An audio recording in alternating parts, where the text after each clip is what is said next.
En esta clase veremos todo lo que respecta a la biología celular, que está comprendida dentro de la unidad número 2. Abordaremos los temas que tienen que ver con la célula eucariota y la célula procariota. Además veremos la teoría endosimbiótica de las organelas, que explica el origen de ciertas organelas presentes en las células eucariotas. Y veremos las principales diferencias entre las células animales y vegetales, que son dos tipos de células eucariotas. Pero bien, para poder profundizar en este tema es necesario que, en primer lugar, definamos lo que es una célula. La célula es la unidad morfológica y funcional de todo ser vivo. Es el elemento de menor tamaño que puede considerarse vivo. Esta está compuesta por un núcleo, en el caso de las células eucariotas, está compuesta por un citoplasma y una membrana celular, que es la encargada de separar el contenido celular del extracelular. Existen dos tipos de células, las células procariotas, que comprenden a las bacterias, y las células eucariotas, que comprenden a las células animales y células vegetales. Pero bien, ahora profundizaremos sobre las diferencias en estos tipos de células. En la célula procariota, el material genético es una molécula de ADN circular que se encuentra débilmente asociado a ciertas proteínas. Estas células no poseen una envoltura nuclear, por lo cual el material genético se encuentra confinado en una región de la célula denominada nucleoide. Este tipo de células tienen una pared celular externa, tienen ribosomas, que son los encargados de realizar la síntesis proteica, tienen una membrana celular sin colesterol, no tienen citoesqueleto y, en comparación a las células eucariotas, son de menor tamaño. En las células eucariotas, el material genético está formado por varias moléculas de ADN lineal que se encuentran fuertemente asociadas a diversas proteínas. Estas tienen una envoltura nuclear, por lo cual podemos decir que poseen un núcleo bien definido, en donde el material genético se encuentra en el interior de este núcleo. En el caso de las células animales no poseen una pared celular, pero las células vegetales sí poseen esta pared celular. Tienen un citoesqueleto, tienen ribosomas y otras organelas que están delimitadas por membranas, entre las cuales podemos mencionar a las mitocondrias, los cloroplastos en el caso de las células vegetales, el sistema de endomembranas, lisosomas, vacuolas, etc. En el caso de las células animales, la membrana celular contiene moléculas de colesterol, que la función que cumplen es regular la fluidez de la membrana. En cambio, en las células vegetales no tienen moléculas de colesterol asociadas a la membrana celular, pero sí tienen otros esteroles que cumplen con una función similar. Y en comparación a las células procariotas, estas células son de mayor tamaño. Bueno, como para hacer un repaso entre las diferencias entre estos dos tipos de células, podemos decir entonces que la célula procariota posee una región denominada nucleoide, que es en donde se encuentra el material genético. En cambio, en la célula eucariota hay un núcleo bien definido. El material genético de las células procariotas es una molécula de ADN circular que está unido débilmente a proteínas. En estas células existe un solo cromosoma.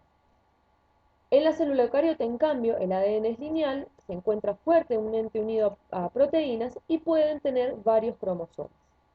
Las células procariotas son más pequeñas, en cambio, en las células eucariotas son de mayor tamaño. Las células procariotas carecen de citoesqueleto, en cambio las células eucariotas sí poseen un citoesqueleto. Ambos tipos de células poseen ribosomas, que son los encargados, dijimos, de realizar la síntesis de proteínas. En las células procariotas no hay otras organelas, como sí los hay en las células eucariotas, que dijimos que estaban delimitadas por membranas. Las células procariotas tienen una pared celular, y en las células eucariotas las que tienen pared celular son las plantas y los hongos.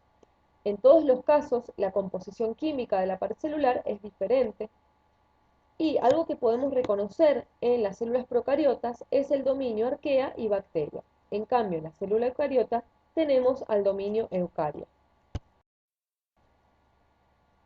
Bien, algunas de las diferencias que estuvimos mencionando se pueden observar en esta imagen. Por ejemplo, en las células eucariotas, una de las principales diferencias con la célula procariota dijimos que era la presencia de un núcleo definido que contiene el material genético. En cambio, en las células procariotas vemos que no existe ese núcleo, pero sí existe la región denominada nucleoide. Bueno, además dijimos que las células procariotas son de menor tamaño comparada a las eucariotas. Este ronda entre los 0,1 y los 10 micrómetros para las células procariotas y en el caso de las células eucariotas ronda entre 10 y 100 micrómetros. Bueno, probablemente a esta altura te estés preguntando cómo surgieron las células eucariotas. Esto es explicado a través de la teoría endosimbiótica. Según esta teoría, hace 2.500 millones de años, cuando la atmósfera ya era rica en oxígeno, algunas células procariotas primitivas adquirieron la capacidad de utilizar este gas para poder obtener energía de sus procesos metabólicos.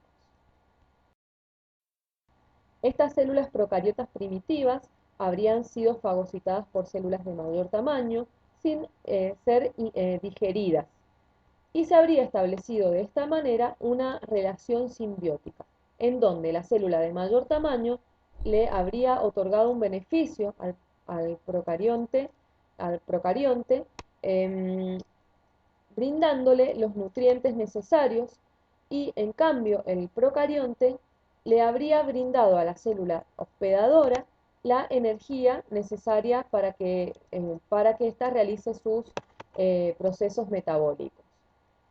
A través de esta misma teoría se explica el origen de los cloroplastos en las células vegetales.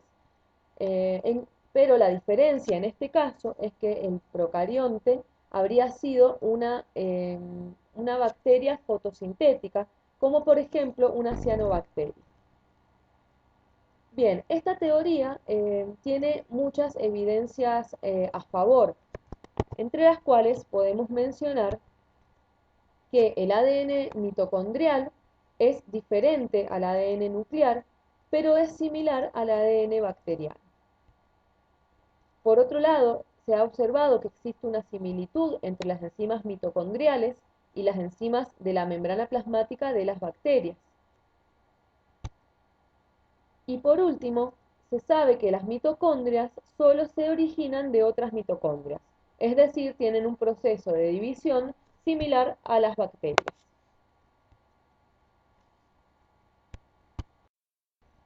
Bueno, habiendo explicado esto, pasaremos a ver las diferencias entre las células vegetales y las células animales. Dijimos que las células vegetales tienen una pared celular. Esto no está presente en las células animales.